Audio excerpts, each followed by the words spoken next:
Roberts & Roberts Brokerage presents Keenevention 2015's Cop Block Panel. Roberts & Roberts, when you're serious about precious metals. Online at rrbi.co. And welcome back to Keenevention. First day, it's Friday. Thank you to everybody who came out. I want to introduce our next panel host. He's J.P. Freeman. He's known to a lot of the cop blockers around the country. He's gone to different locations and has helped out in Ohio and various other places. Was it Philly as well, I think? So he's got a lot of experience in the streets. He and I have been out a number of times with other cop blockers, including Steve and other folks here in Keene, heading out to the college neighborhood and doing a lot of outreach and cop blocking there. I'm sure he can talk a lot more about that. But he's definitely earned his place as the host of the Cop Block panel for this year. J.P. Freeman, thanks for being here. I'll let you introduce your wonderful panelists. I'm J.P. Freeman from Keene Cop Block and copblock.org. I'm going to introduce the panel.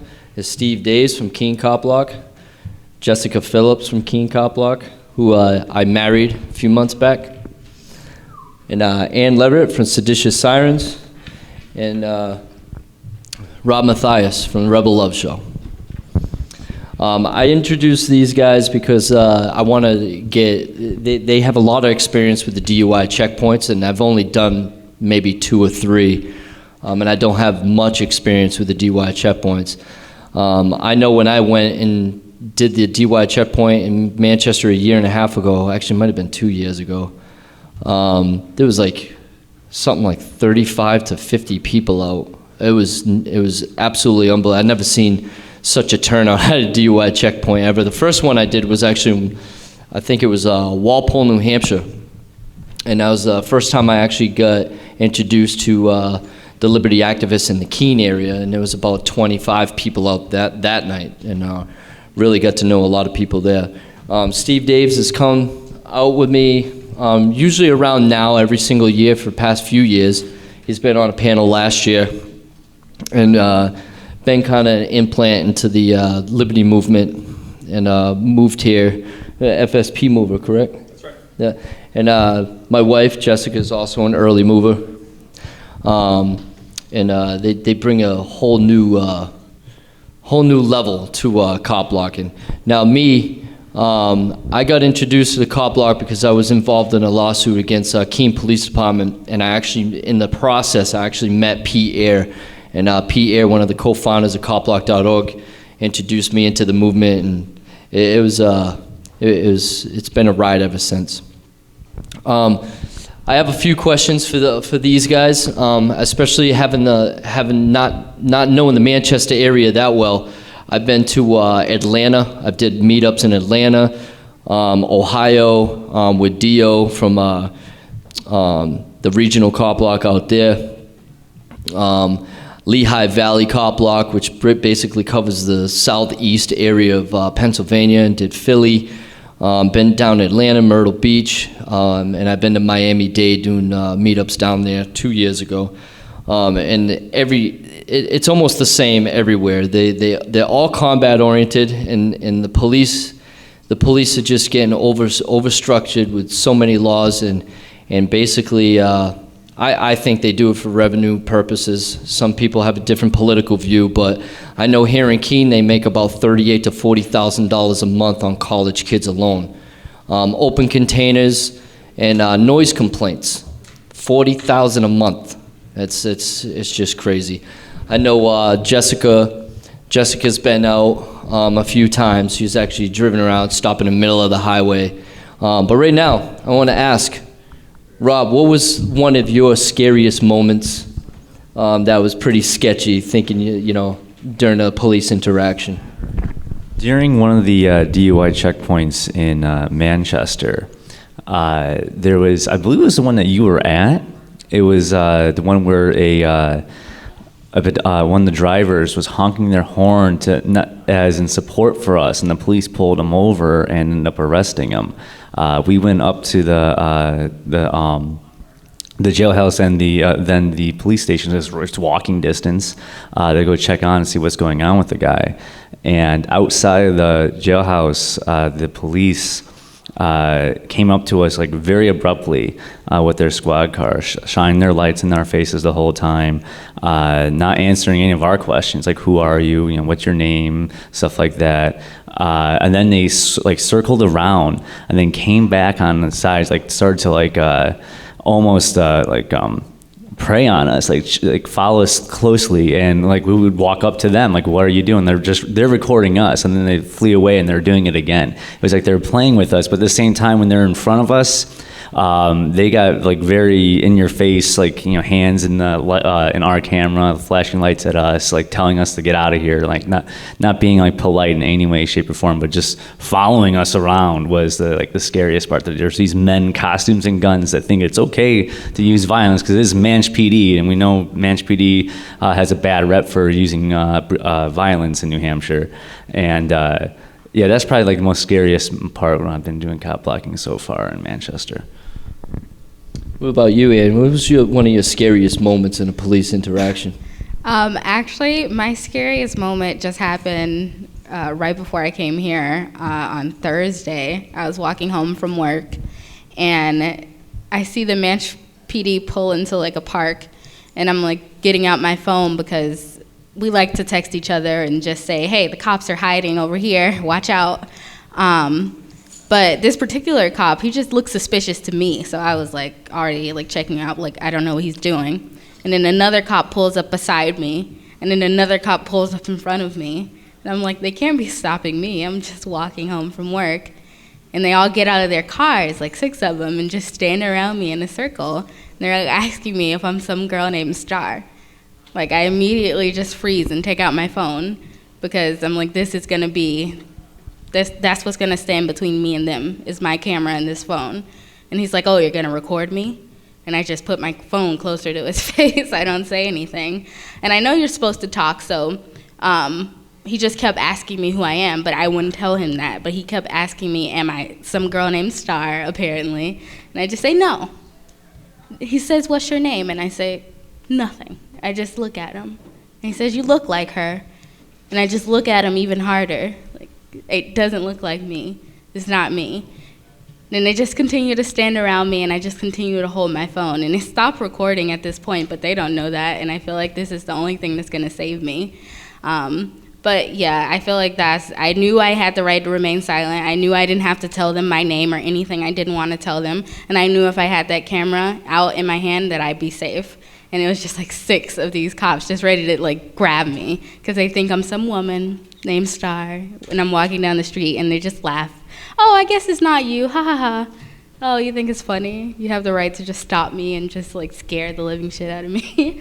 So that was one of the scariest moments, but luckily I don't have a fear of taking out my phone now from cop blocking. I have no fear. I'll always put it in their face, like, this is my protection against you, so. What about you, Jessica? I mean, you're married to a pretty aggressive cop blocker, so I'm pretty sure you have a lot of scary moments, but what was one of your biggest, scariest moment in a police interaction? Honestly, I don't really... Microphone. I honestly don't get really scared when I'm dealing with the police. I mean, I've been around JP long enough that it's not really a challenge to deal with a situation, but a disturbing situation that happened was some cops, they stopped my kids because they were out, and Bella, my oldest, who's almost 10, was actually recording a traffic stop with her phone because she's used to us doing this. And so they stopped my son Wyatt and Bella and my daughter. Is this on auto? No, thank you. And what they wanted to do, they were just asking him questions, and Wyatt and Bella, they said that we don't talk to cops, we don't talk to police, we don't answer questions. How old is Wyatt and Bella? Wyatt he just turned 8 and Bella's 9.5. And the cops were pretty upset about that, and they kept trying to get them to engage in conversation, and they refused to. And at this point, JP comes out, and you had an interesting conversation with them about that, and they were pretty upset that we were raising our children to not interact and engage with police. And turns out they actually addressed that at roll call that night about our kids basically growing up as little cop blockers, and and not wanting to engage the police and talk to them, and that they thought that that was like threatening to them and their cause. So Just to add to that story, what happened was one of my youngest, my stepson Cody, comes running in the house with his bare feet and says, "Wyatt and Bella are surrounded by police." And you know how little kids embellish. There was only one cruiser with 2 cops in it. Kyle Macy and a guy named Kevin Baca. I know every single cop here in the city, and they all know me. So I went down to find out, and the guy's like interrogating our 9-year-old, Bella. And she's like, "I don't talk to the police. I don't answer questions." They were so mad at this. They were like really upset. He was telling me, "You shouldn't teach your kids that. That's horrible, blah, blah, blah, blah, blah." And I had a cop block event that night, and didn't see either one of them. But the next day, I was, I don't know if you knew this, but Keene State College added $240,000 for area towns to help them out because of the riots for the first 4 weeks of the opening of Keene State College. Usually the first 4 weeks, they do more parties, and there's a lot of parties, so they wanted to up the ante on the police presence there. So you had Surrey cops helping, Swansea cops helping, there was state police on foot walking around. It's amazing. On a noise complaint, they would show up 13 cops, to just a noise complaint. But to add to the story that she's talking about, I was having a conversation with one of the cops named Officer Thompson. There was a Surrey cop there. He was like, "Oh, yeah, they actually mentioned your kids during roll call," not knowing who I am. And I don't know if you know this, but I file complaints from top to bottom. I go through the police department, the town, the U.S. Attorney General's office, New Hampshire Attorney General's office. I make their life a little bit hard when I feel like rights are being violated. So, and I follow up with every single one of them. And Thompson, literally, it looked like the breath was taken out of his life. He's like, "Oh, why did you say that to JP? Why did you just say that?" So the next night, I ended up seeing Kyle Macy, and I have a video. It's on Keene Cop Block Raw, and it's titled Keene Cop Block Cop Lies, and then during interrogation ends up admitting that he mentioned my kids during roll call. Kyle Macy, I literally caught him lying about it on video, and he says, "No, I didn't mention it." And literally at the end of the video, he ends up coming clean and saying, "Yeah, he did mention my kids during roll call," saying, telling all the cops in the room that JP teaches his kids not to talk to the police, and we need to stop this right now. He thought that was bad, teaching my kids the Fifth Amendment. I'm like, they have a right to be silent. So he has a problem with that. So that's basically to add to that story. Yeah, that was a pretty scary moment. Steve, what was one of your scariest moments in a police interaction, here or otherwise? I've had a couple scary moments. That's kind of what it takes to kind of wake up to the police state a little bit, you know, is to be afraid a little bit or to see other people that are afraid. If you haven't seen enough of the YouTube videos, they're definitely there. But for me, I think the scariest moment was probably when I was 5, and my mother had been pulled over for failing to use a blinker, and the police officer found an empty open container in the back seat, and I was taken away for like a week and a half. And that kind of really awakens you to the fact that these people have the right to kidnap people that nobody else has, or the right that nobody should have, especially when there's no victim. And that's kind of, unfortunately, I think it's kind of framed my opinion of that you don't really have the right to kidnap people, even if you're a police officer. So I think that was definitely the scariest moment. I can still remember it. Something like that would definitely implant in your brain. My scariest moment was the last year around now during the Pumpkin Fest riots. And I wanted to ask a few more questions, but their panel was at the end during the political panel.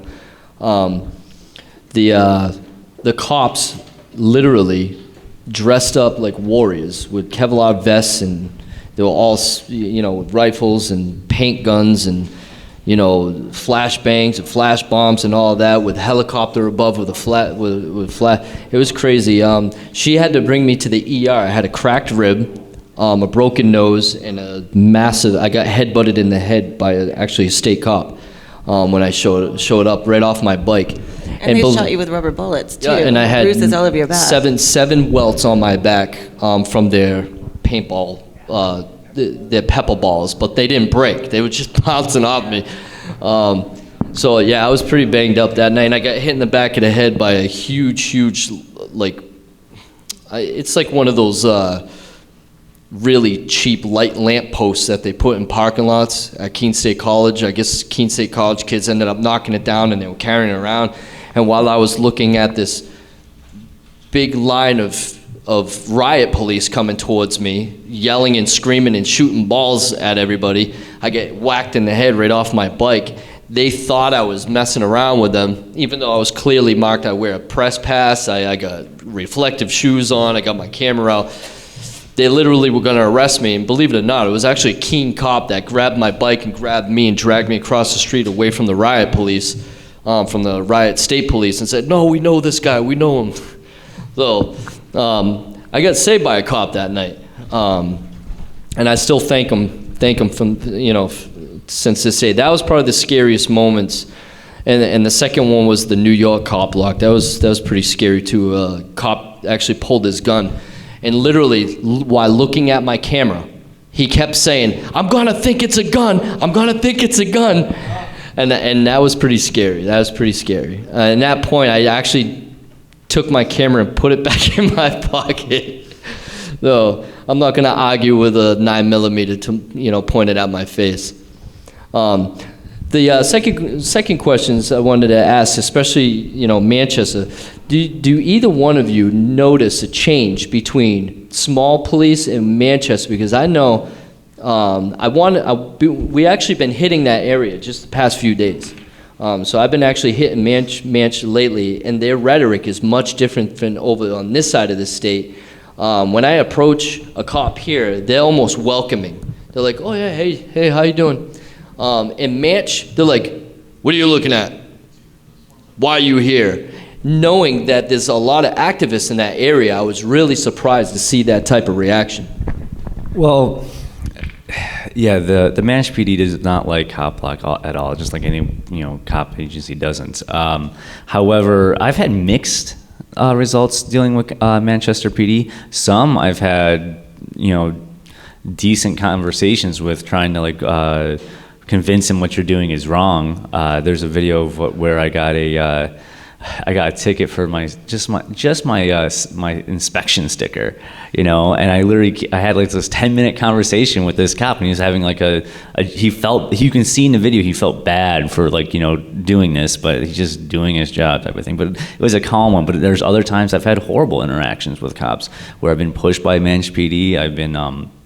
I've had them yell at me and throw tickets at me. It's a difference. Each one's different, but in general, I think maybe they're a little butthurt because they're not doing DUI checkpoints anymore in Manchester. So I think maybe they're a little bit butthurt by that. Well, I think there's no such thing as a nice cop. I've never had a nice interaction with any cop, small or big. I'm from Georgia. I've never had an interaction with a cop I can say that was positive towards the end or at any point. I just feel like they're kind of like animals, and they just want to show their dominance over you. So it's always me trying to stand my ground and not show them a bit of fear, because they feed on that. So it's always a mind game. I'm always trying to get the upper hand, and I feel like with small or big, they want control over you, and they're looking for any end you can give them to get that control. So I've never had a nice conversation, because I'm not going to let them try to personalize me or get to my level. What you're doing is wrong, and I want them to know that. So, Jessica, knowing that you've lived in a few states, you've lived in California, you've spent a great deal of time in Massachusetts, which I call the multi-law state. I make a joke saying if you go to the bathroom between the hours of 3 and 4, it's probably a felony in the state of Mass, and you probably get arrested. But you've been in Texas as well. Did you see a difference in all those states, or are they all the same? Actually, I think that the large cop block presence in New Hampshire has made a big difference, because my experience of how I've been treated by police in New Hampshire is much different than other states, especially Texas. I've lived in the South in multiple different states, and they're very aggressive. They're very difficult to deal with. Just generally horrible and unpleasant.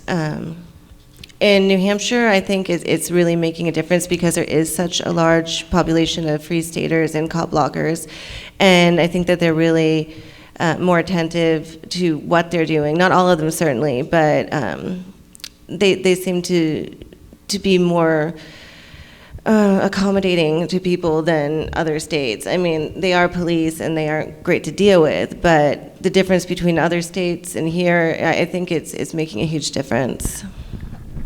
May I add on for a second right there? In regards to police definitely know here what cop block is, but that's because locals know what cop block is. And Yeah, a lot of them do. exactly. So like our in the old apartment that we were living on when we were on the west side of Manch, no one else in our apartment building were porcupines, like none of them.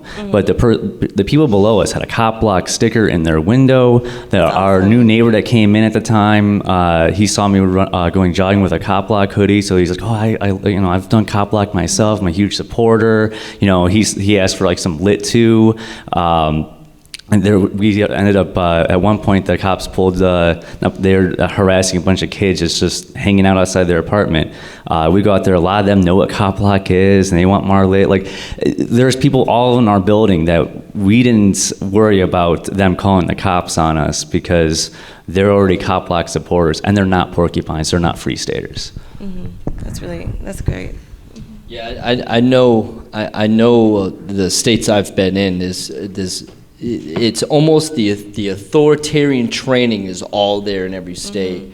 But in New Hampshire, just to add a story to the subject, the first week she was here, we moved in here together. It was like a few months before we got married, up on Valley Street here in Keene. She got pulled over by two cops, and I was in the side, in the passenger side, and the kids were in the back, and one of her youngest should have been in the booster seat at that time, but he wasn't, and that's why they pulled her over, because they saw her at a stoplight, and they literally broke the law and came into a different lane and illegally came into the intersection to follow us down the street. She got pulled over. As soon as they found out I was in the car, they're like, "Oh, JP? Oh, have a good day." And they actually literally walked back to the cruiser and left. So the presence is there. Now, you were in Ohio, you've been in Ohio, which I've done cop block in, and you also been in Utah, and you've done cop block here. Did you notice any difference between, them being filmed or otherwise? Well, I think one of the major differences that's been pointed out is just the numbers. If you can get other people to cop block with you, you seem like less of something that can just be picked off and thrown away. Something that can be bullied, because they're not going to arrest everyone. They're not going to take the time to do that. It's a lot of work. Probably why they let you go is too much work. You're going to file paperwork and give them 8 hours of work for one arrest, and it's just not worth it. But I have seen a difference. I have not met a police officer in Ohio or Utah that even knew of cop block, versus here, everyone I've met, I've told them I'm with cop block, and they go, "Okay." They just go, "That's fine."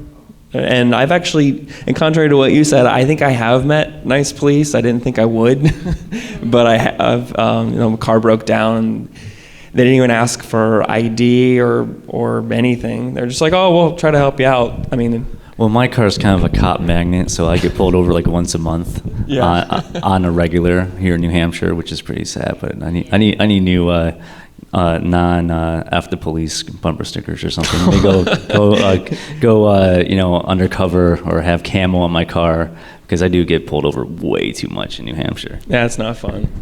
But I have noticed a difference. I've besides from cop blocking, just from driving getting pulled over, I haven't had as many bad interactions. I don't think I've only had one interaction that was displeasing. But other than that, I've been left alone quite a bit, which is nice. Well, that kind of adds to the I tell people all the time about the perception that cops have. Whether you're driving, a 2015 Audi A4 Quattro versus 1988 Toyota Tercel, where this guy's actually, got like a record a mile long, but he's got a nice car and he barely gets touched. And here's this person just works as a janitor, never broke a law a day in his life, but he gets pulled over 5 times a week because of the perception. And that's part of that training where they literally have a preconception, pre-notion about who people are. And this is built into their head during their training, during the police academy, how to look for like that, look for things like that. You know, you see a nice van, and this is what drug dealers and stuff do in New York. What they do is they buy fake stickers with companies on it, and they stick it on the side of a van, and they never get touched. They just throw a ladder on top of the van, and it looks like a work van, and they never get touched. So if they drive this flashy car, they're getting hit like, 5, 6, 7 times a week. I mean, I think you're right. It's definitely perception. Like he was saying, like he's had nice interactions. Like every time he gets pulled over, it's not just the car. It's like they always come to my window. Even I'm on the passenger side. I don't drive. Like there's never a need to come over there, but it's kind of, I can tell. Like they're obviously, they see something. They're discriminating. Like they've already pulled us over. They already have their prejudgments in their head. So I just don't get that nice interaction with them. It's always, I have to be on the defensive side now. Do you feel like there is a racist thing going on in New Hampshire? I mean, not necessarily, but I feel like people just have their judgments and things that they think. Just it's natural. I mean, it may be racism somewhere deep down, but it just makes them curious. And I mean, that is racism, but if they want to pull us over for it, it's more the action of pulling us over because you're curious that there's this beat up car saying fuck the cops and a black girl sitting beside you. So, I mean, I'm definitely saying they definitely have more judgments because of that, and they want to see what's going on here. And I think that's maybe why I've never had a nice interaction. Like, I don't need your judgments, and I don't really care what you're thinking or wondering about me. It's my business, so, yeah. Well, I was curious because I know in southern states, like, the racism is huge. I mean, it's really bad. So I didn't know, it seems like New Hampshire's a lot better, but I didn't know if you still run into it. Yeah.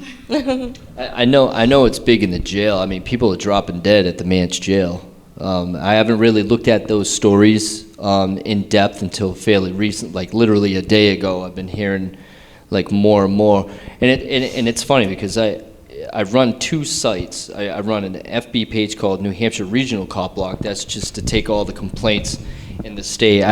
The first time we did a regional cop block investigation was out in Littleton, which is like 2 hours away. It's just near where Porkfest is. A state trooper, lieutenant named Todd Landry, runs the Troop F out there. He's the commander out there. Off duty while he was with his family, he was driving on the wrong side of the road in front of Lisbon Police Department and killed a girl. And the brother actually got in contact with Cop Block, and she was actually working up there at the time. And I'm like, I'm going to work with you because I want to look at this story. And literally, his buddy, who's been friends with for years, because he used to be a Littleton cop himself, is friends with the Lisbon police chief, and the police chief actually had his guys to go ahead and clean the whole scene up before the state police reenactment team got there. And I blew the story wide open. And these cops literally disappeared when I showed up at their police station. You couldn't even find the desk clerk. They were gone when I showed up with the camera. They got up and left. They didn't even talk to me at the window. And we've been doing more stuff outside of Keene, and that's why I started the New Hampshire Regional Cop Block page, which is linked to the national DO setup with linked all the other stories from Cop Block, and that would be huge for KeeneCopBlock.org because that site's you get a lot of views, but not as much as if it was outside. That's why I want to stop pressing Portsmouth area, and I know the whole Uber story is blowing open. I want to do a Cop Block meetup specifically for that. And I know Portsmouth is getting hit. I know Hinsdale, these little towns, people are just getting stopped over and over and over and over and over. The aggression is just huge. And I know in Manchester, because we've been going there the past few days, I notice every 7 cars you see, I'm seeing a cruiser. Oh yeah, there's a huge police presence in Manchester. There's way too many police officers, especially God, what was it, like a couple months ago? The crime rate don't go down. It don't go down. Yeah, when everything like blew up in Baltimore and whatnot, the police presence in Manchester was insane. They had mounted police everywhere. Like every corner had a cop. It felt like they had a military a dictatorship overrule of Fallujah. Manchester. Yeah, it's Fallujah. You know, and on top of that, they do roll out their Bearcat from time to time too. So it's they definitely have a strong presence there. One thing you were saying about organizing cop block meetups and stuff like that, I'll be honest, Keene blows Manchester out of the water in regards to like cop block activism. Like I always consider myself like a slacktivist, where like I do cop block when I have to, and, you know, but I'm still out there recording DUI checkpoint. Of course, I'll go to a DUI checkpoint because let's be honest, those were fun. But at any rate, like I do those things. Now I definitely cop block my friends or someone's going out in front of me and stuff like that. But there definitely needs to be a more organized cop block in greater New Hampshire and Manchester. Just because like Ohio is just like putting us to shame in other parts of the country, and like cop block really came out of New Hampshire. It's like we should be representing it, not other parts of the country. I was gonna say, if we could get just a cop blocker out there for every police that shows up, because there's literally like 20 for everything. Even at the cop block, at the DUI checkpoints, it's just so many. Like all of their cruisers are there, the paddy wagon, all their lights on. They're just having the time of their lives, partying and giving us tickets.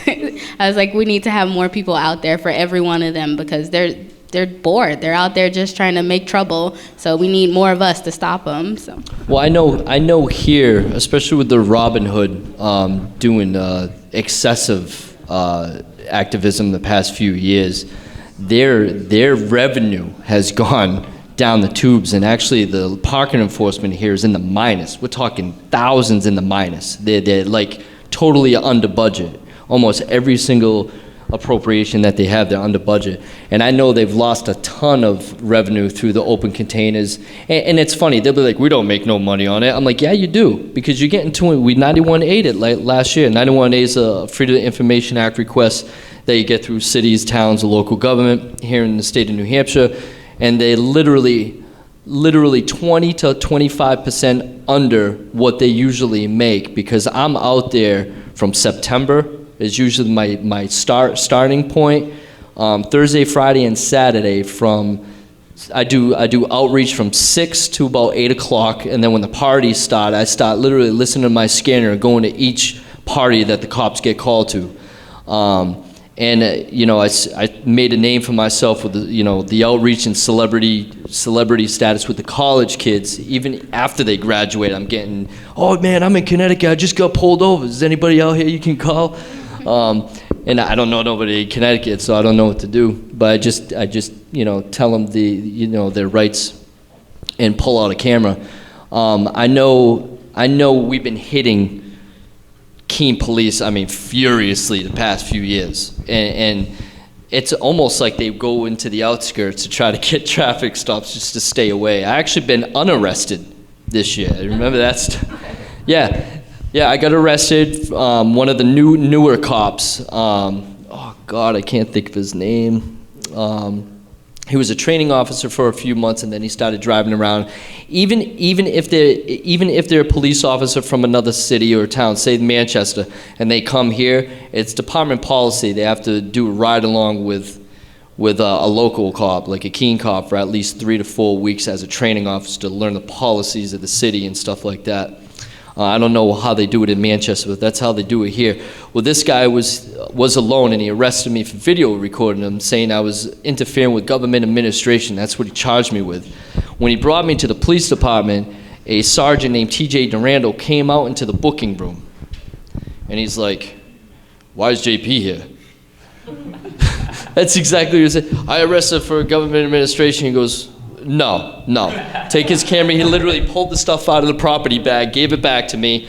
He says, put his bike back in your trunk, and please bring him back to wherever you came from. So they brought me back to Wilson Street, dropped me right off, and I called her from the police department. I'm like, honey, I think you're gonna have to bail me out. She's like, wow, what happened?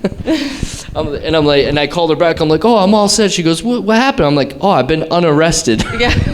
You got returned to where you got picked Yeah, up. that would have cost the department a lot of money. Oh, yeah. Especially what happened with Ware. Like, it's already precedent and Glick, now. Like, no one can arrest you for recording I wanted at this them point. to. I'm like, of oh, course. please book me. I'm like, oh, I'm going to have a big house. I'm going to have a big in-ground pool. All this thing was going through my head. I'm like, oh, my God, I'm so glad I got arrested for this. And then they unarrested me. I'm like, oh, there goes my dream. Well, it's just a rookie mistake on his part then, I guess. Yeah.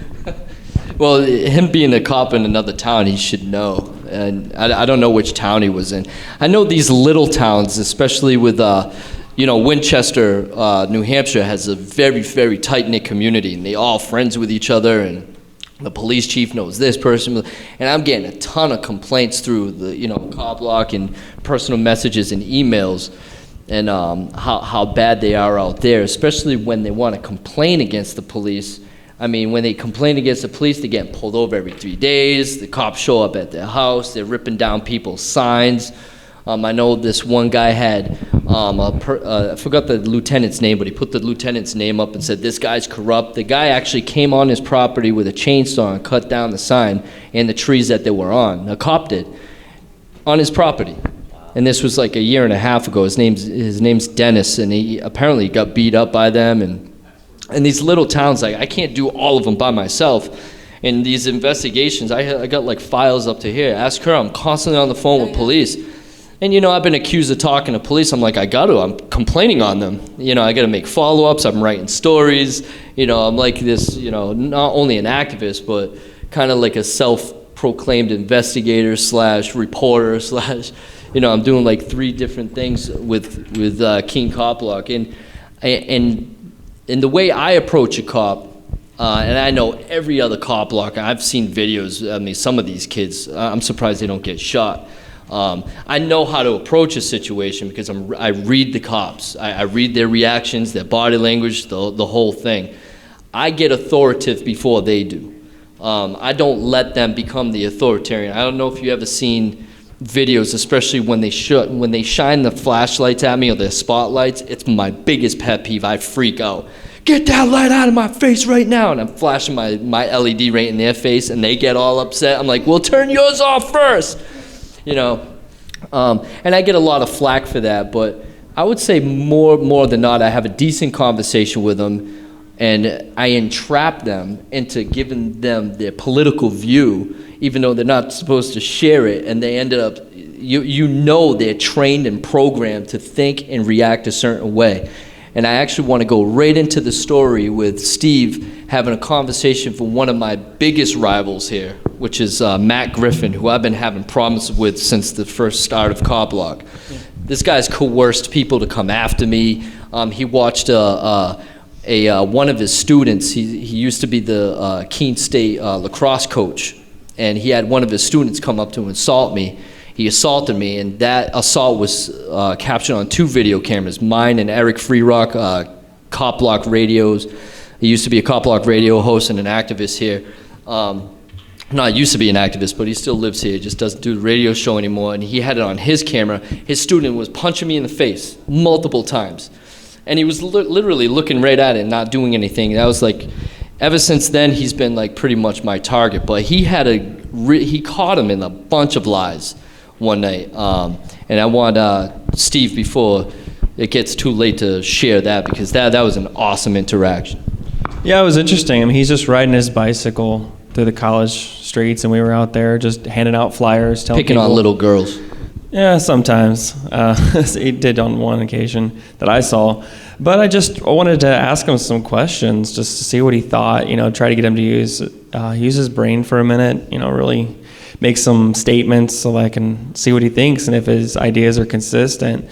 And I was asking him, will you arrest people for any law? Like, do you have any discretion? He goes, oh yeah, I have discretion. I said, well, if there was a law you couldn't chew bubble gum on the sidewalk, would you arrest for that? He said, no, I'd use discretion. And I asked him if there was a law you couldn't have Bibles on the sidewalk, and he said, no, I would arrest for that. And I'm like, this doesn't make any sense. Like, you'll enforce some and not others. And so then I started asking him questions like, do you arrest people if they have drugs and things like that? And he says, oh, yeah. And I said, well, it's interesting because on the federal level, marijuana is a Schedule I drug. It's not supposed to be used for medical use. It's not supposed to be used at all. And he completely disagreed. He said, no, it's not Schedule I. And I'm like, yeah, it really is. It's been for decades. And he goes, no, it's not Schedule I. So there's a lot of misinformation. You just really don't know the laws they're enforcing. He was on the drug task force. He was on the drug task force, and I'd ask him really simple questions like, how many laws are there that you enforce? Do you have a number? Like, how many do you enforce? He has no idea. And that's a tricky question because I don't know how many laws there are, right? Nobody knows how many laws there are that you have to obey. But apparently they want to enforce the laws that they don't even know. And I wouldn't enforce them if I didn't even know how many laws there were. But yeah, it was interesting. There was a couple questions that he really didn't know anything about and didn't really make sense. So if you don't know, if you haven't been to Keene Cop Block and seen any write-ups on Officer Matt Griffin. Matt Griffin is the type of cop that you will actually come to a complete stop and pull out with your blinker on, follow all the victimless laws that there are out there. He'll pull you over, hoping that you're going to be drunk, and say he pulled you over because you didn't come to a complete stop, and then ends up getting a DUI out of it. Illegally searches the car. In one instant, when he was a lacrosse team coach in the Keene State area, me and Eric Freerock actually went to the college and filed a complaint saying he's working at 2 different capacities and exploiting the kids for his law enforcement use and his previous relationships with the students. He would have one of his students go to a party and call 911 calls and then hang up. That automatically allows them to have probable cause and enter the building because there's a 911 hang-up call. We actually caught this, and the girl said she did it for him. And nothing's being done. In fact, the 3 people that we've complained of have gotten promoted. So they like this. The cops actually credit their officers for doing this type of police work. And the programming that they have in Manchester and the programming that they have here, they all learn pretty much the same thing. They're combat-oriented, like I was asking the questions on the political panel. They're combat-oriented, and they don't realize badges don't grant extra rights. They literally believe they can go 90 miles an hour on the road. They believe they can break every law they can. And it's a money funnel for every city and town. They're basically street hustlers gaining money in a general fund, and they say they have no quota. Well, I don't know if you know, but in New Hampshire they have the ACEALA, which is ACEALA accreditations. I don't know if you go to their website, they get stars. They get 2 stars, a 2-star if they have like the most stops or the DUI stops, and arrests and stuff. In fact, here in Keene, they get like a 4 or 5 star. They actually get a huge grant if they come on the top list of the ACLA accreditation. So that is an incentive for them to stop you and pull you over. And I mean, Keene is huge, just like Manchester. I mean, every time we go out, we're seeing 2-3 people stop. I do have a theory on that, though. The reason why you see them going after, pulling so many people over, New Hampshire, grand scheme of things, crime rate is a lot lower, so maybe they're bored, to be perfectly honest. They need the money. Exactly. B, like for me, being from the south side of Chicago, I'm used to literally every single red light, having a red light camera and speed cameras everywhere, and they don't get pulled. You don't get pulled over for tickets. They just mail you tickets at this point. They can't do that in New Hampshire, so they actually have to work towards stealing from you. They just can't send you a check in the mail. Yeah, we just got a $65 one for going through the toll. That was on the New Jersey Jersey drives through the Turnpike. toll. I'm not paying. She just drives straight through the toll. They wanted $14. So anyway. It was a $14 toll, and it got sent to my ex-husband though, so I'm not too worried about it. $65. But I think you're right. I think a lot of these towns, they have nothing to do. And I know in Brattleboro, Vermont, and in Bellows Falls, Vermont, they actually in their appropriations when they get together, they want to put stop signs in places so they can get revenue. I mean, that's their rhetoric. Yeah, we could get a lot of revenue with this stop sign here. They're literally saying, we're going to make money off you even though it's your street and you have a right to free travel and the whole bit. Yeah, I mean, they have to. Their whole purpose is just to show that they're needed, but at the same time, they need money to do that. So they're literally paying for their own positions. It's just they're doing tickets and setting up stop signs, like you said, and especially smaller towns. They're doing that just so that they can have revenue to show the fact that their job should even exist, because of crime rates in much of New Hampshire are low. Yeah, I know. We have on video Ian Freeman from Free Talk Live, and he does Keene Cop Block as well, was at her hearing the other day. She's not taking a plea, she's actually taking a ticket to court because the state trooper was literally right behind a 35-mile-an-hour sign. It goes from 50 to 35 in like a second. He's literally right next to the sign. And the law states that you have a quarter mile to slow down. Yeah, you have like a certain amount of time to slow down. I mean, we're talking inches from right behind the sign. She didn't get a chance to sign. And the thing that bothered me with that was the state police prosecutor sits down and he says, oh, we're going to talk about the facts. I'm going to talk about my facts. We're going to talk about your facts. Soon as he knew I was in the room and Ian Freeman was in the room, he literally didn't want to talk at all. No, I'm putting this right to court. We're going to give you a court date, you're all set. Didn't even talk about it like he said he was going to. So he's like, he doesn't want anything to do with any checks, balances, or do his job. They don't do their job. What they're doing is they're street hustlers and they're road pirates. And I talk to police all the time. Like, I have a good rapport with a few of them. I don't trust them as far as I can pee on them, but Christopher Simons I get along with. Do I like them? No. Have I called them for specific reasons in the past? Yes. I know I've gotten a lot of flack over it, but I got 2 little kids, and if some guy's in the middle of the street with a wrench saying he's going to kill me and my kids, I'm going to end up calling, filing a report. Do I trust it? No. Can I stick up for myself in the middle of a family battle and try to take matters in my own hands? Who am I going to call? There's really nobody to call. Well, I've been using the fact that I get pulled over so much. I've gotten multiple tickets, and I've been using that as kind of like my way of like learning how the court system works, just to throw it out there, see what works. All right, I've won my last 2 tickets. Like the last one, I had basically.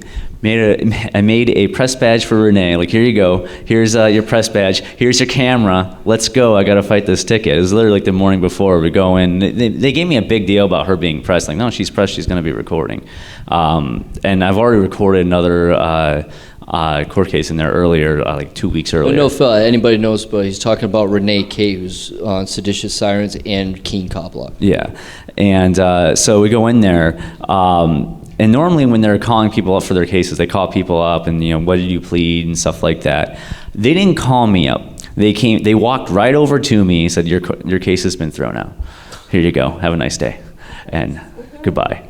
Like, they didn't even want to deal with me. Like, and honestly, that time I was fighting a ticket for, like, I got into a car accident and I was following too close. And I just didn't want to give them $110. It's like, no, I'd rather give this to people that I hit, or let me donate this to charity, whatever. But, like, you're not going to steal from me because I got in an accident. You're stealing money from someone who's already, like, damaged as it is. Like, that's just the whole purpose of it. It's not the fact that I was obviously guilty, but I didn't want to give them money. And I got thrown out. Now I have another one coming up for a light bulb that I didn't have over my government-issued license plate. Who's hurt? But the thing is, I'm in that transition where I sent it out to fight the ticket. I haven't got a response, so I'm still waiting for that response, whether or not I got lost in the mail or what have you. Well, no victim, no crime, so you weren't too guilty, in my perspective. Right. I know here. Well, actually, other way. Remember in Belmont, they actually knew who I was, and I'm never out in Belmont, Loudoun, or the Laconia area. And I'm like, why are you guys on public property? And one of the lieutenants from Newport helping out with the the car races, the NASCAR races in Belmont. I guess they're doing crowd control, or traffic control, or whatever. And he's like, "You're JP, aren't you?" I'm like, "How does this guy know who I am?" And Ian tells me all the time, he goes, "Oh yeah, they all know who you are. Every single one, every cop from here all the way to northern New Hampshire knows who you are." Well, I have had the situation where I work a retail sales job, great retail sales job, but I'm interacting with the public coming in and out. The other day, the cops that I've dealt with in a DUI checkpoint and ones that pulled me over were in my store, and we made eye contact. And the thing is, they weren't going to say anything. I wasn't going to say anything. But it's one of those things, running into them in public at my job, my place of work. It's kind of that's separate from my life. I try to keep that a little bit compartmentalized. It's right over here. It's not part of my normal life outside. But when my two lives just completely cross, and they're standing right there, and we're making eye contact. I know who you are. You know who I am. I'm recognizable. But they couldn't say anything. What are they going to do? Go to my manager? He was recording me while I was stealing from him. What are they going to do? Yeah, right. Yeah, you'll find different interactions like that. Especially, we bumped into the former city manager last night in the at Keene Buffet. And they're usually pretty decent when they're off duty. And I see the cops here in town all the time because pretty much all of them live in Keene, and they have lives here. In fact, Matt Griffin's kids actually go to my stepkid's school, and they're involved in that school. And I'm waiting for that. I'm waiting for that interaction to happen, at a school play or something.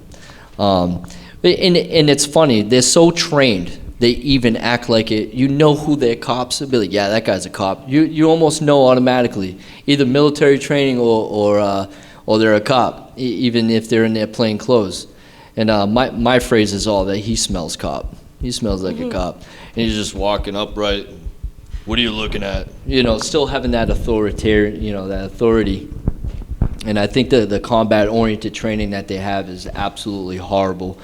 And it's in liberty activists, especially having so many liberty-minded people in one area, which is something I love about FSP. I'm not FSP. I was an implant here before, and I didn't trust either political side. And I'm veering towards the libertarian side. Like I said last year, I've been learning more. Bitcoin, I'm still working on. It's like Chinese to me at this point because I have, I still like money. It's the New York green that I like. But to see the difference in the change from state to state where there's very little activism, like Massachusetts, they're just getting overloaded with laws. And they have an intelligence department in Boston that have, I think they just got Black Hawk, fully gunned Black Hawk donated by the Department of Homeland Security. And I know Miami-Dade's got Apache helicopters, and now New York SWAT team's getting 50 caliber BMG sniper rifles. It's getting to the point where these guys can see us through our walls and they can hit us with an anti-personnel round. If they want to come from us, they can get us relatively easily. The police around the country being militarized. It's just not unique to New England. It's everywhere around the country. Just look at the Bearcats that were in Keene and Concord and Mansion and stuff like that. But that's small potatoes compared to metropolitan areas like Boston, New York, Chicago. All those the cops are just being fully militarized to the point where, are we walking around the streets of Baghdad, or is this Boston? What's the difference? Look here? What they classified FSP participants in Concord when they made their the whole thing for the Bearcat. They called us terrorists. Yeah. And that's what their mindset is. These cops think if you speak against them, you're a terrorist and you should be on some blacklist, and I can't even leave the country because I'm part of copblock.org. Not even if you just speak against them. If you do anything but cower in fear that you're a terrorist, and that's the absurd point. Well, I know in New Hampshire, they're starting to be afraid of the public, and them letting me go and unresting me that day proves it. They don't. They're like, oh, no. I think our biggest protection against the police is being a known presence, because when they know who you are and they know that you're out there doing activism, they won't touch you. They know who I am. They know our vehicles. They never pull me over, and they never mess with us because they know who we are, and they know that we aren't going to put up with it. I have the complete opposite reaction and Mitch. Really? I think they target my car because wow. they recognize it. Yeah. We need more of a cop block presence, like you said. We need to do more outreach, even if they outlawed, if we won the DUI checkpoint battle, because the cops are fair weather activists, but we still need to be out there passing out flyers and doing outreach and showing our presence, because in a way, like, we didn't win because we're not out there doing that activism. We need to show them that we're still out there and we're still strong and we still believe thoroughly in it. I think there's a very large energy when it comes to doing it with multiple people.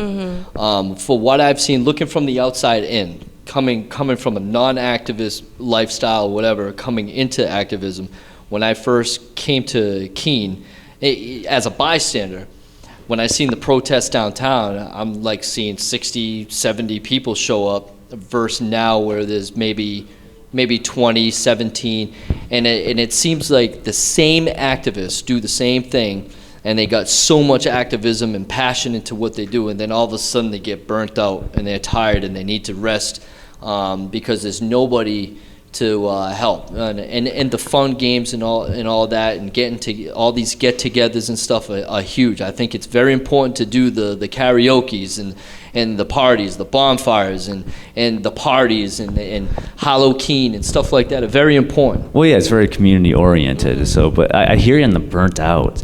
I've kind of, when I first got here, I was like, I'll do everything. I want to do jury nullification. I want to do independence outreach, cop blocking, you name it, I'm down. Bitcoin outreach, whatever. I want to do everything.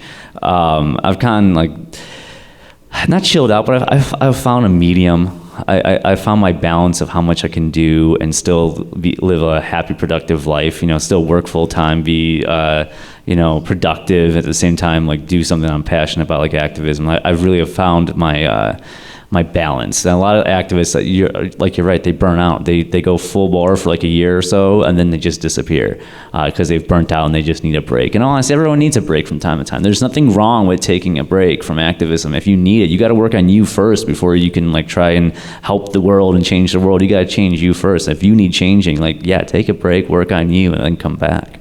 I think outside the lines of cop block, and it's my feeling in my heart and in my mind. If people start interacting with themselves when they have quarrels with one another and just sit down and freaking talk to each other. I was going to say and that try too. to get rid of their differences and understand where someone else is coming from, despite you disagreeing with something that they do that really doesn't affect you, your property, your personal, if they're not hurting you and it's victimless, they can do whatever they want to do. They're volunteers. They can do whatever they want. That's all about being a volunteerist lifestyle. If I don't agree with something, doing an 8-ball on the table, that's their choice. Just because I don't like that doesn't mean I have to jab at this guy because of that. It's his personal decision. Do I welcome him to come cop block with me? Absolutely. And there's nobody doing that. I'm just making an example. And I think if people get together, despite their differences, and establish peace with one another, we can actually do something here. And I noticed the burnt out usually happens because of a dispute. I was going to say the same thing. It's from a dispute, and the other one either retreats and doesn't have mediation. And the arbitration style of liberty, I love it. I absolutely love it. I have squashed so many quarrels within the community with me. I had one of my biggest critics, believe it or not, came out and cop blocked with me, and after that he had a total different view. If you go out and experience these people instead of looking at a Facebook page or seeing what they're saying and try to judge somebody from a standard of just their words, and just experience them and establish peace, then we can actually get something done.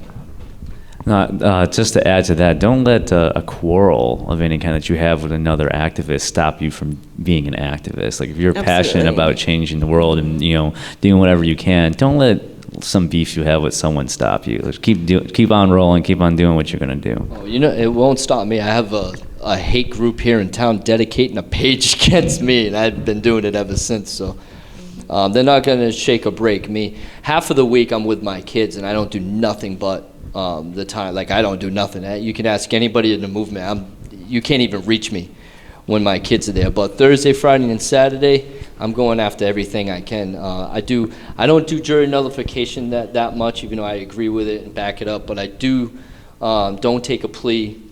I try to get at the court Thursdays and Fridays, which are the big arraignment days, and I do the cop block, and I do homeless outreach on Saturdays, and I try to reach out to the community. We got a big following downtown with all the the homeless, and trying to share my views with them, and it's huge. Establishing peace is not easy because people have so many different ideas, views, and goals, and to match your goals with somebody else's goals, I think it can be accomplished. I really do. Well, community is huge too, and I think we need to take care of each other. And I think that sometimes people get so focused on their own lives and everything that they forget that we're all, in different places, and we all need to take care of each other and help each other out. And that's what we really need to do to join together. I mean, it's really important. And now we got a question here, and we'll take questions after him too. Yeah, so I've got a question. It's pretty much for everybody up there.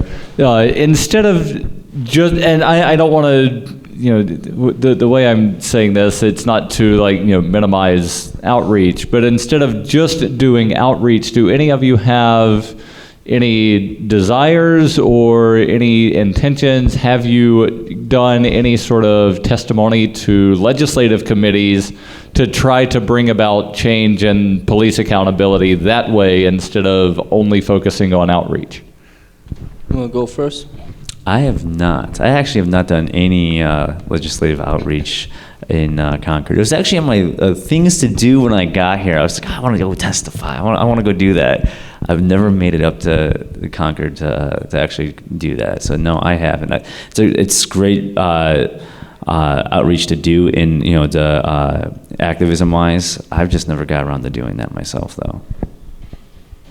I'm with him, and I also don't like going into government buildings. It's kind of one of my biggest pet peeves. I hate it. I feel like I'm gonna die. It's like you're closing me in a coffin. I'm not a fan. I don't even go to court with him. I don't do it. But one thing I think outreach is good, especially once we walked down Elm and I had a sign on me that said "Cops on Bridge," and everyone just came up to me and just started hugging me, and they were like, yes, and and I got to hand them some lit. So it's not like legislative, but it's talking to the locals and making them relate with you, because if they're gonna vote, maybe they'll keep that in the back of their minds. I don't know.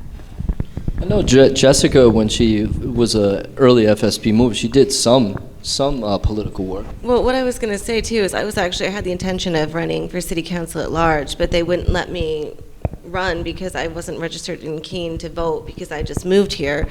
So that was kind of unfortunate, but next time the opportunity arises, I plan to do so I can get involved in that way. I've gone to the Keene City Council and commented on issues there and asked questions, but I haven't done it at Concord, no. And then I just want to make one comment on the burnout thing. I think a lot of liberty activists think that you can wind sprint to liberty. Like they think they can be Usain Bolt and just wind sprint to liberty. But it's like one of these super marathons that I've read about where they start in the bottom of Death Valley and then run 100 miles to the base of Mount Davis. Mm-hmm. It's one of those things, and it takes a long time. You can't wind sprint. It's fascinating just witnessing that as new movers come to the Shire. You'll see that. You see that in their eye. It's they have that grandiose vision. I'm gonna change the world tomorrow. I'm gonna do everything. It's calm down. Here you go. Maybe smoke a little bit. Chill out for just a second. All right, now go ahead and do something. Just relax for a second. you've been here for almost 2 years too, right? I'm coming up on 2 years this January. January. Yeah. Okay, I was thinking it was December because I'm going to be 2 years in November. This is my 1-year anniversary. Yeah. That's right. This is your 1-year anniversary coming up. You haven't even been here a year yet. How long you been an activist? Just over a year here. Yeah. Hey, I've been 3. It's going on 3 years around now. 3 years like this week. Now, Rob, I had a question for you. I know. Did you or anybody in Manchester have any interaction with jail administration? To my knowledge, no. I know there's other cop blockers that do stuff there in Manchester as well, but I'm not aware of. I know there was like a lot of outreach when I first got there, but there was a burnout phase with some of those activists. So I do admit there needs to be a better activism in regards to cop block organization in Manchester, which I'd like to see. I get a lot of flack for proclaiming myself as a Christian and an anarchist at the same time. Like, yeah, you hear it from both sides. There's a very large group of liberty activists that are Christians here in Keene, actually, in this area, and vice versa. And I'm friends with both. I do stuff with both sides. I go to the events on both sides, and it's huge when it comes to. I don't want to do cop block because he smokes weed, and it comes from a judgmental side, and that's their faith-based traditional way of thinking, and I'm trying to change that with them, and I'm also trying to change the anarchist, side of the view to trying to accept these people, and if we just accept each other, no matter what you believe in, and I think this area would be just unbelievable. Unbelievable. We could get with so much activists. more accomplished without those disputes. Yeah, I think good question. Another one? I'm sorry. Oh, no problem. Greg Serby. So if we don't have much control at the state level, like highway funds come with strings attached to lower the speed limit. So that's an example of where up there, they're causing cops to get you pulled over down here, at the local level. At the state and only at the state and local level where we might have a chance with state reps or aldermen or selectmen, what would be the best policy law to implement for as far as what you see the biggest problems? Would it be speeding, drug law enforcement? And what could we do? Like, could we get rid of the accreditation, which causes them to pull you over more? Or often, sometimes in like the city, sometimes people will be like, "Oh, we need more cops in our city because it's growing." Is this maybe the solution? Less cops and maybe deputizing more if you need more in the situation? Like, how can we make things better if it's possible if we actually had the government? Well, I think you have to change their view first, because I think it's becoming a habit and a traditional routine type thing. Now, if you look at Keene, you look at the college neighborhoods, this is what the police call the black box, which is Wilson Street, Blake Street, Davis Street, and Ralston. All those houses there are all off-campus housing, and pretty much 90% of them are all college. There's parties there, there's people walking around with beers and stuff. In fact, we did drinking games where I'd like take my reflective shoes off and not look like JP, wear a hoodie, and I'm like walking like this with water and a brown bottle, and they'll pull over, and I'm like, "I got you," like, "Damn it, JP." you know, stuff like that. We do the pull over game where we're turning our headlights off, making it look like just to get them to stop us, to see how many people would stop us. If you look at their revenue-based stops, and you can match this up with the call log on their website, and they have their crime mapping as well. When they localize all that revenue presence with the police, the crime rate in the city goes up. More break-ins, domestic violence, B&Es. I mean, some lady literally had her copper cut out of her basement while they were sleeping. With all her copper in her basement was gone the next morning while they were sleeping on a Thursday night. Thirsty Thursday, all the college kids are drinking, and they got 13 to 25 cops in one general area and no patrols in the city. You get, stolen cars. Stolen bikes went crazy this year. I mean, there was like something like 13 a week. Bikes were getting stolen, mopeds were getting stolen, because they're all making money off the college kids. It's absolutely amazing. If I could start going to the State House, these are the things I would show them. It's kind of like an opportunity for me where I wish I could get there more often, but I can't. I got a family battle going on. I'm fighting for my kids. It's some personal stuff, not nothing secret, but it's an opportunity thing. And because of reciprocity, I have some overdue parking tickets in Massachusetts, which got me a bench straight warrant, they call it, non-arrestable, non-extraditable warrant out of Mass. From a ticket the 2 tickets I haven't paid, one in Fall River and Brockton, Massachusetts from 1996. And it caught up when reciprocity got activated, so it ended up, dismissing my license here. So now I got to pay a ton of money in both states to try to get it back, and I have to spend a day in court down there in 2 different courts. And trust me, in Fall River, you'll be there all day before you even get seen by a judge. The time is not there. I'm gonna eventually take care of it. The opportunity to show them that this needs to stop. The accreditation they need to get rid of that, because it gives them an incentive to stop people and they get funding when they get a 5-star. They get like a ton of funding, and now the government's giving them stuff. The Bearcat being one, they got the Department of Homeland Security is sending 3 or 4 officers in these big towns to go to sniper training, CQB training, which is close quarters combat training. These guys are going to Langley and being trained by SEALs on how to do CQB. Those things need to stop. So people would say accreditation makes it safer because they're trained not to shoot you on sight, but doesn't it do the exact opposite? It really does. It really does. And to get more people need to videotape how police interacts with the public, especially in Manchester. When they bust down a door there, it's literally watching what they call sight checks. And sight checks is what a military term they do when they do clearing house to house to house.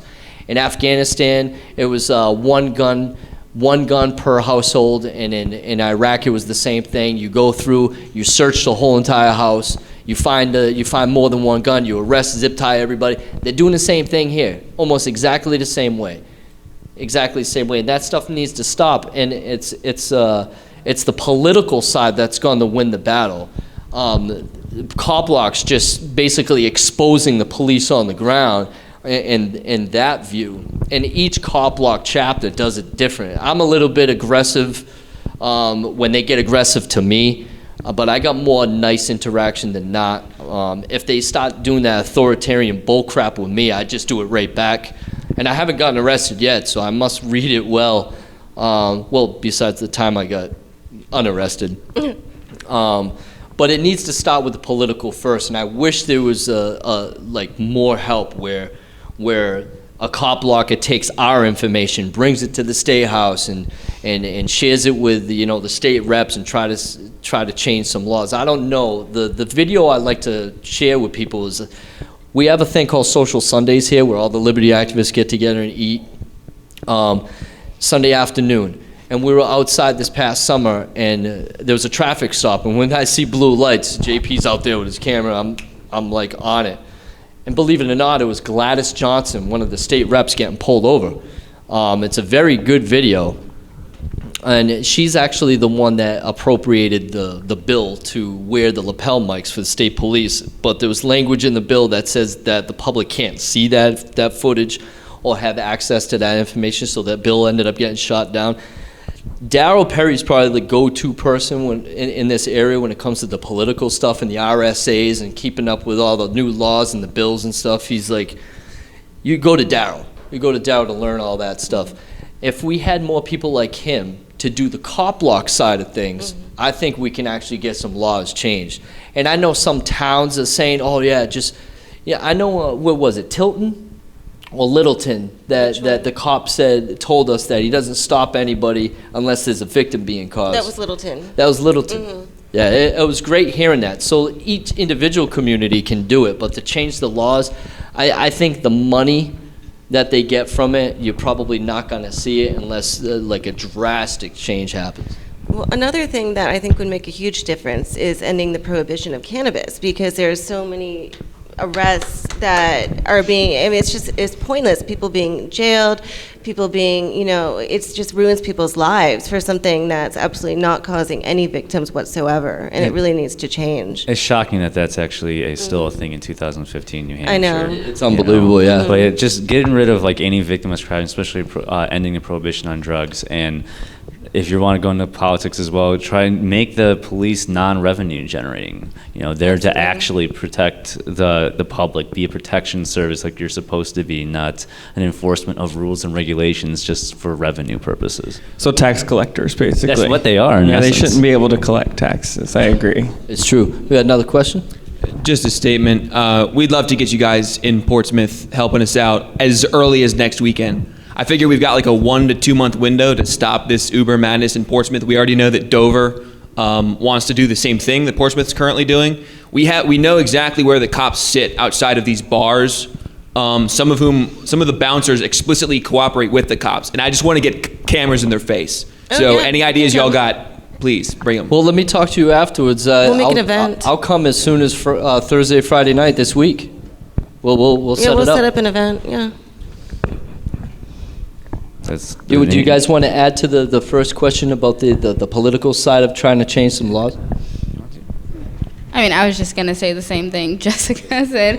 Once you end that prohibition of marijuana, maybe I'll have like a glimpse, the tiniest glimmer of hope. But other than that, as long as cannabis, a plant, is still illegal for me to put into my body of my own choice, I just don't see like the state changing anything. I think it's coming. I mean, especially now that they're legalizing it for medical use, I don't think it's going to be too far off before. Hopefully. Yeah. I never drank and smoked a day in my life. As far as what people do with their personal, private body, whatever, I am all for legalizing.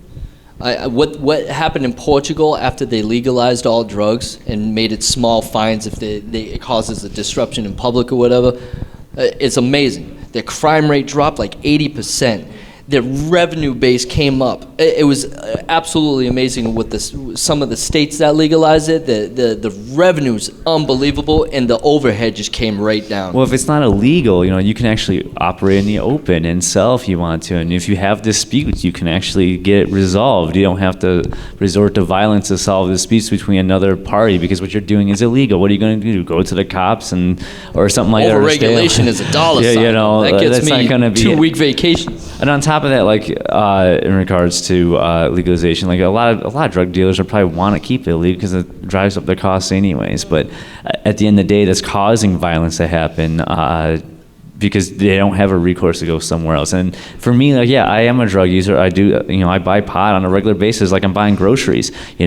Luckily, I know some people that are great to talk to, but like, there's been times I have to deal with shady people to get it. Like, I don't want to feel like a criminal just to go buy a plant.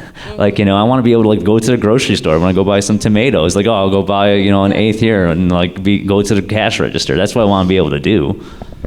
I have a problem with weed, just coming from a non-smoker standpoint. When smokers that are friends of mine can't get it, they're jerks, man. It's the same with coffee, though, right? She is a lot. If someone's a coffee drinker and they can't get coffee, I don't want to be around. It's funny, I'm wound up a lot because I take.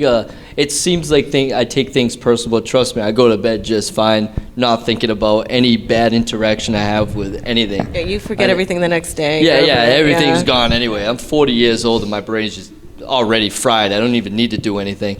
But a local activist said, well, JP doesn't smoke, he doesn't drink, he doesn't smoke cigarettes, he's got nothing to calm him down, so just leave him alone. That's true, I live with him.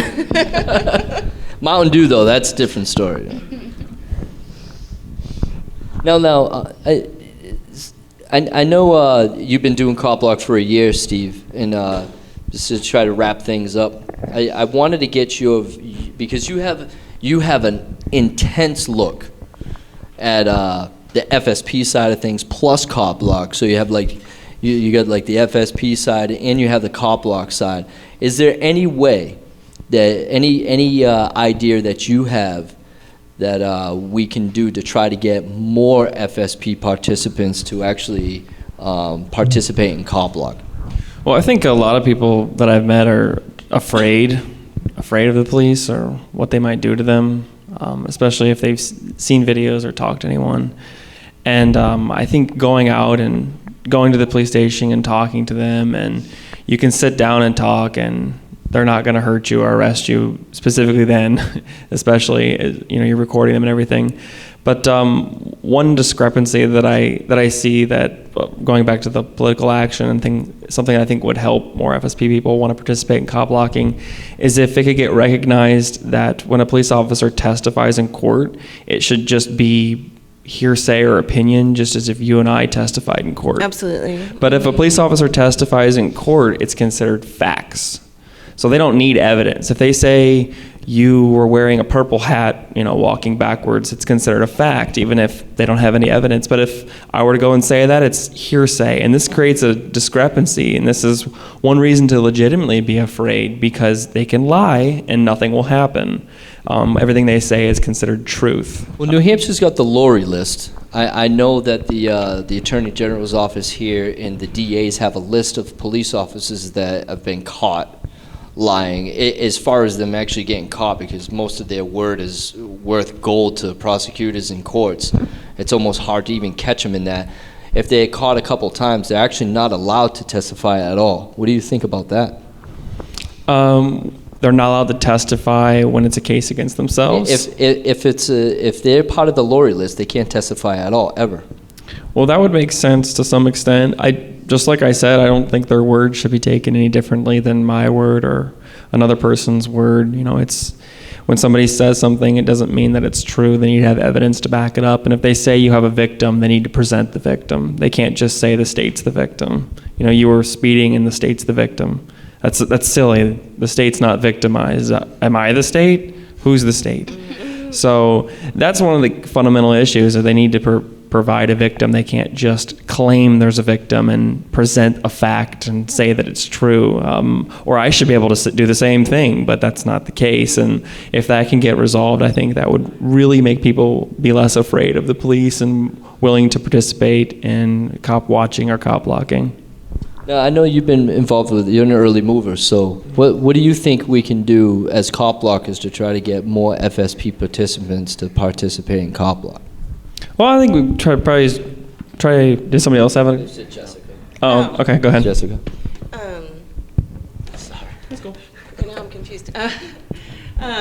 Well, I think that, there's safety in numbers. That people feel more secure if there's a lot of people, and that they feel they can count on a group of people banding together. They feel safer than just one or two people out there against the police. So, if we make a presence, I think there's a huge presence in Keene of cop block, but if we can expand that in other places in New Hampshire, people might feel safer about standing up to the police. Yeah, we've actually had quite a few. We've had some big names.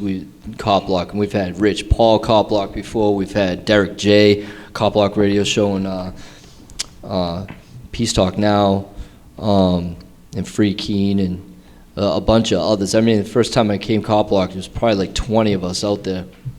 It's down to like 2 or 3 regular. On big events, probably like maybe 13, 14. What about you, Andy? Do you think there's any way we can get more FSP and more liberty-minded people to participate in cop block?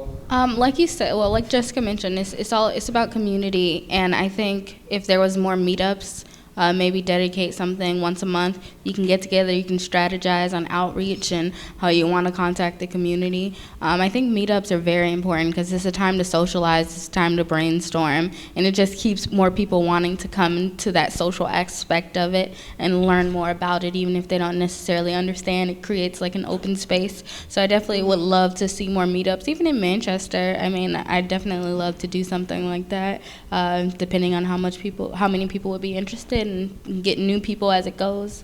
Yeah, we could even set one up in Manchester too. Now, for Manchester, one thing I will say is, especially because Facebook, there's always Facebook groups left and right. Whenever someone gets pulled over or something like that in Manchester, someone just posts in one of the different Facebook groups, like, "Hey, I'm pulled over on, Amory and Dubuque or whatever, blah, blah, blah. And people run out and if they're nearby and record. That's happened multiple times since I've seen that happen where someone just posts and they'll go record. DUI checkpoints, again, we'll get like 50 plus people out there for a DUI checkpoint.